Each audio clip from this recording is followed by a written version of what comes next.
नमस्कार, मैं हूँ प्रियंका तिवारी। मेरे चैनल में आप सभी का बहुत बहुत स्वागत है। आज के इस वीडियो में मैं आपको पति के दिल पर राज करने के लिए 6 ऐसी बातें बताने वाली हूँ। अगर आपने इन्हें अपने जीवन में अपना लिया, यकीन मानिए अगर आपके पति एक अच्छे इंसान है तो सम्मान में आपको देवी सा दर्जा देंगे और गर्व महसूस करेंगे कि आप उनकी पत्नी हैं। तो चलिए जानते हैं कौन सी है वो 6 बातें। तो शास्त्रों के अनुसार ऐसा बताया गया है कि जैसे राजा के लिए एक मंत्री होता है, ठीक उसी प्रकार पत्नी को पति के जीवन में एक मंत्री की तरह कार्य करना चाहिए। मंत्री की तरह सलाह देने वाली होनी चाहिए। केवल सलाह देना ही मंत्री का कार्य नहीं होता है। चाहे आप प्राचीन समय से ले लीजिए, चाहे आप भारत की न्यायिक व्यवस्था से ले लीजिए कि पद तो राष्ट्रपति का बड़ा होता है, लेकिन विकास के कार्यभार दायित्व आदि सभी जो है प्रधानमंत्री के पास ही होते हैं। सारे कार्य जो है प्रधानमंत्री ही देते हैं। ठीक उसी प्रकार जो है पति के जीवन में सारे कार्यभार दायित्व जो है पत्नी के ही होते हैं। चाहे घर, नाते, रिश्तेदार, बच्चे, धार्मिक कार्य, पूजा पाठ, दान दक्षिणा जो भी करनी है, बहुत सारी जिम्मेदारियां जो है पत्नी को ही निभानी होती है। तो जैसे कि प्राचीन समय में जो है राजा की तरफ से जो है मंत्री राजकार्य भी देखता था, प्रजा को भी देखता था, प्रजा में जो है न्याय मिल रहा है या नहीं, और प्रजा जो है कर जमा कर रही है या नहीं, राजकोष कहीं खाली तो नहीं हो रहा, राजकोष में जो है भविष्य के लिए जो है अनाज वगैरह रखा हुआ है या नहीं, कौन शत्रु बन रहा है तो उनके लिए अस्त्र शस्त्र की जानकारी, कौन मित्र बनना चाह रहा है तो उनके लिए भी अलग व्यवस्थाएं। ठीक इसी तरह जो है पत्नी को भी इतने आंकड़े, इतनी जानकारी होनी चाहिए कि वो पति को हर एक क्षेत्र में सही सलाह दे सके। आज के जमाने के हिसाब से तो मैं कहना चाहूंगी कि पत्नी को पति का अच्छा मित्र होना चाहिए, क्योंकि मित्र शिकायतें नहीं करता, मित्र ताने नहीं देता, मित्र सुविधा के लिए होता है। और मित्र से मिलकर जो है हृदय को ठंडक मिलती है, मतलब हृदय गदगद हो जाता है और संतोष हो जाता है। हर चीज में जो है मित्र पहले ही जान जाता है कि मित्र को क्या दुख है, मित्र क्या चाहता है, वो एक अच्छे मित्र को पहले ही जानकारी होती है। तो अगर आप एक अच्छे मित्र बनेंगे तो सारी चीजें जो है, अगर पति पत्नी में अच्छी मित्रता है, यकीन मानिए उससे सुखी दाम्पत्य जीवन तो कोई हो ही नहीं सकता।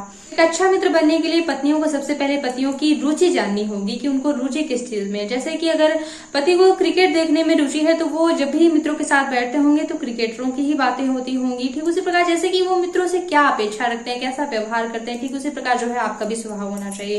जैसे कि आप हमारे उदाहरण से ले लीजिए कि पति को जो है कपिल शर्मा का शो देखना पसंद है, लेकिन मुझे टाइम वेस्ट लगता है, मैं जो है धार्मिक चीजें ज्यादा देखती रहती हूँ, उनको वो शेयर करती रहती हूँ, तो थोड़ा सा डिसमैच हो जाता है। तो कोशिश करते हैं हम लोग की दोनों को एक दूसरे के कार्यों में रुचि रहे, तो ऐसे में मित्रता रहती है। ठीक है, तो एक दूसरे को सलाह देने में जो है हेल्प मिलती है। जैसे कि मैंने शास्त्रों के अनुसार पत्नी को मंत्री की तरह होने की बात कही, तो पत्नी को ऐसा होना चाहिए कि पति की क्या हैसियत है, उसी हिसाब से जो है कितने नौकर रखने हैं, भविष्य के लिए क्या हमको रखना है, कितनी प्रॉपर्टी के लिए कितनी सेविंग हमको करनी है, कितने नाते रिश्तेदारों को भी देखना है, उनको भी जो है समय समय पर उपहार देना है। अगर उनसे बातचीत नहीं हो पा रही है पति की तो उनसे भी बातचीत करके जो है सामंजस्य स्थापित करना है। साथ ही साथ जो है पति के पसीने की पाई की कीमत जो है पत्नी को होनी चाहिए, वही एक स्मार्ट बीवी कहला सकती है। क्योंकि एक मंत्री का कार्य जो है राजकोष को संभालना भी होता है कि तो सारी चीजें जो है जब एक पत्नी सही प्लानिंग करेगी, सही नियोजन घर का रखेगी, बचत करेगी, उसी प्रकार से जो है घर का आगे जो है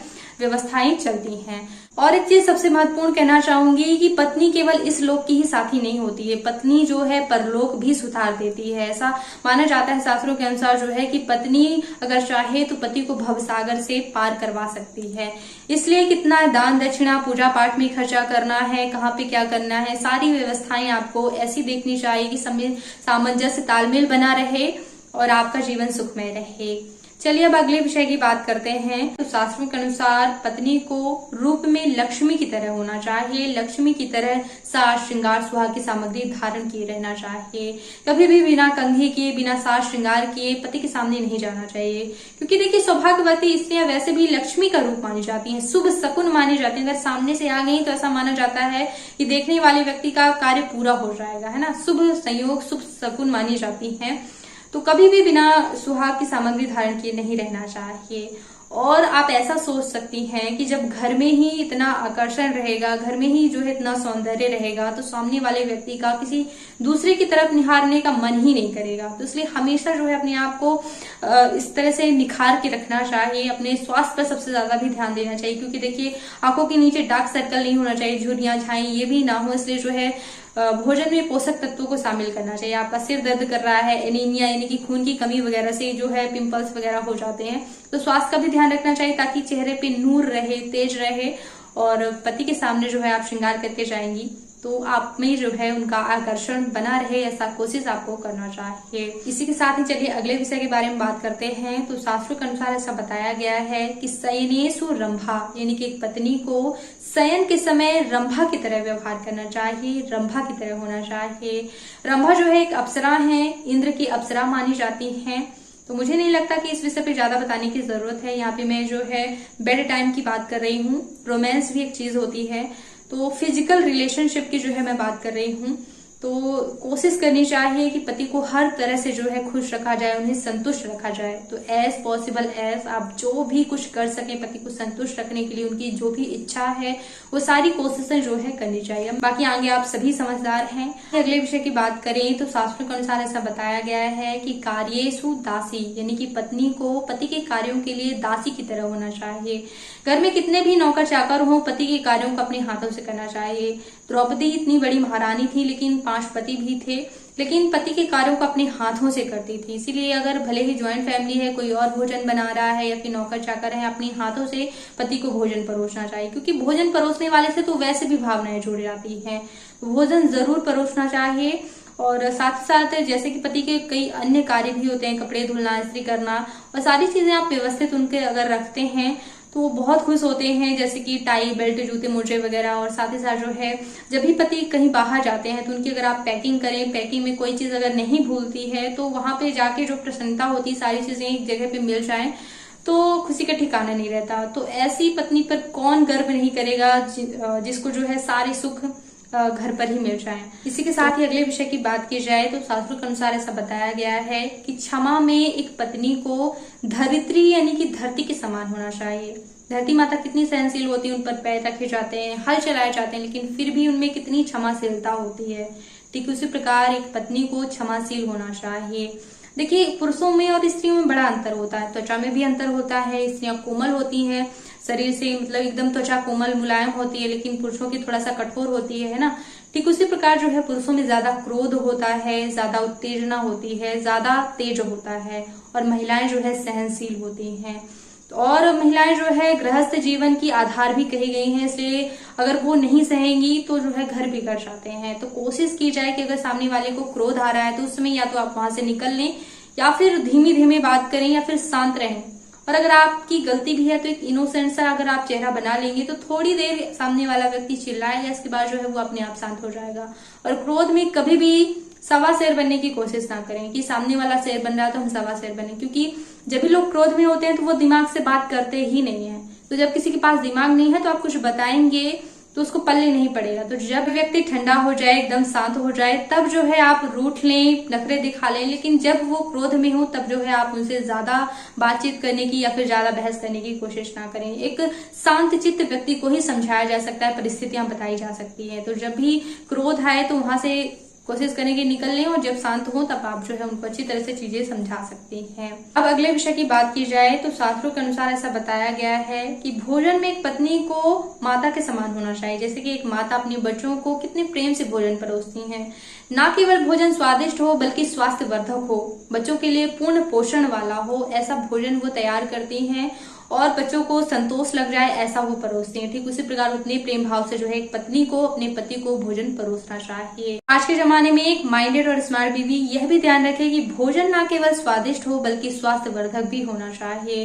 तो इन्फॉर्मेशन और टेक्नोलॉजी की तो कोई कमी ही नहीं है। आप इंटरनेट का उपयोग करके ऐसे भोजन, ऐसे नाश्ते का चुनाव करें जो स्वास्थ्यवर्धक भी हो। जैसे कि अगर आप भजिया या फिर इडली डोसा से जो है अगर कंपेयर करें तो इडली डोसा जो है ज्यादा स्वास्थ्यवर्धक कहलाया जाएगा, क्योंकि उसमें काफी सारी दालें, चावल वगैरह भी रहेगा, और यहाँ पे ये जो है तेल में तला हुआ रहेगा। तो इस तरह से आपको नाश्ते का चुनाव करना चाहिए जो ज्यादा से ज्यादा पोषण भरा और ज्यादा से ज्यादा जो है हेल्दी रहे। ठीक है, क्योंकि आज के जमाने को देखिए मतलब कितने कम उम्र में कितनी सारी बीमारियां लग जाती है। तो हमें पहले से ही जो है प्रिपेयर हो जाना है, पहले से ही तैयार हो जाना चाहिए। अपने पूरे घर को स्वस्थ रखने की जिम्मेदारी भी हमारी ही होती है। इसके लिए ऐसे इंग्रेडिएंट्स को आपको भोजन में शामिल करना चाहिए जो ज्यादा से ज्यादा सब्जियों से, पोषक तत्वों से भरपूर हो। साथ ही साथ जैसे कि जो भी आप रसोई में बर्तन उपयोग में लाते हैं वो भी जो है धातुओं के होने चाहिए, क्योंकि अगर आप रसोई में धातुओं के बर्तन उपयोग में लाते हैं तो आधी बीमारियों को तो आप स्वयं ही दूर भगा देती हैं। क्योंकि जो भी आज के बर्तन उपयोग में लाए जाते हैं, जैसे कि सबसे ज्यादा सिल्वर जो है आज की रसोई में उपयोग में लाया जाता है। क्या आप जानते हैं कि अंग्रेज लोगों ने जो है भारतीय कैदियों को सिल्वर की थाली में खाना देना क्यों प्रारंभ किया था? ताकि जो है भारतीय कैदियों को जल्दी से जल्दी मारा जा सके, इसलिए उन्होंने सिल्वर की धातु को जो है प्रयोग में लाया था। और आज हम रसोई में जो है ज्यादा से ज्यादा सिल्वर की धातुएं प्रयोग में लाते हैं, नॉन स्टिक के बर्तन प्रयोग में लाते हैं। नॉन स्टिक के बर्तन का एक खरोंच जो है कैंसर तक का कारक होता है। तो आप प्राचीन समय में जाइए, प्राचीन समय में जो धातुएं प्रयोग में लाई जाती थी, पूरा हमारा सनातन धर्म जो है विज्ञान पर आधारित है। जो मिट्टी के बर्तन होते हैं, मिट्टी में इतने ज्यादा पोषक तत्व पाए जाते हैं। धातुओं के जो बर्तन होते हैं, लोहा, तांबा, पीतल, फूल, कांसा, तो इन बर्तनों पर भोजन परोसने से या फिर भोजन जो है बनाने से पोषक तत्वों में और ज्यादा वृद्धि होती है। देखिए जो स्टील के बर्तन होते हैं, स्टील की जो धातु होती है, इनमें भोजन बनाने से ना ही पोषक तत्वों में वृद्धि होती है और ना ही भोजन नुकसान करता है। लेकिन ये जो सिल्वर की धातु होती है, इनमें भोजन बनाने से भोजन नुकसान करता है, नुकसान की चीजें जो है शामिल हो जाती हैं। ये जो नॉन स्टिक के बर्तन होती हैं और भी ज्यादा खतरनाक होते हैं। हमें ज्यादा से ज्यादा धातुओं के बर्तन अपनी रसोई में प्रयोग में लाना चाहिए। कोशिश की जा सकती है जैसे कि आप आटा लगाने के लिए जो है फूल की थाली रख सकती हैं, भोजन देने के लिए रख सकते हैं, लोहे के तवे पर, लोहे की जो है कढ़ाई पर जो है आप सब्जियां तैयार कर सकती हैं।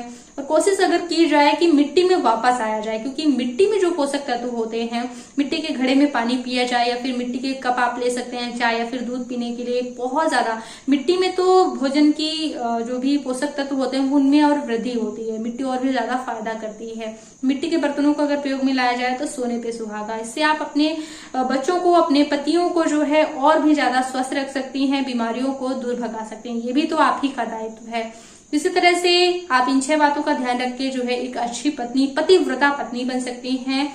तो इसी तरह के रिश्तों में सामंजस्य बनाने के लिए मैंने एक पूरी प्लेलिस्ट बना रखी है मेरे चैनल पे, तो आके जरूर देखिएगा। और साथ ही साथ पूजा पाठ से जुड़े हुए पूरे वीडियोस देती रहती हूँ, जो भी शास्त्रों ग्रंथों से पढ़ती रहती हूँ। तो एक बार चैनल पे आइएगा जरूर और सब्सक्राइब कीजिएगा, बेल आइकन पर प्रेस कर लेंगे तो आगे आने वाले वीडियोस के नोटिफिकेशन आपको मिलते रहेंगे। तो वीडियो देखने के लिए बहुत बहुत धन्यवाद।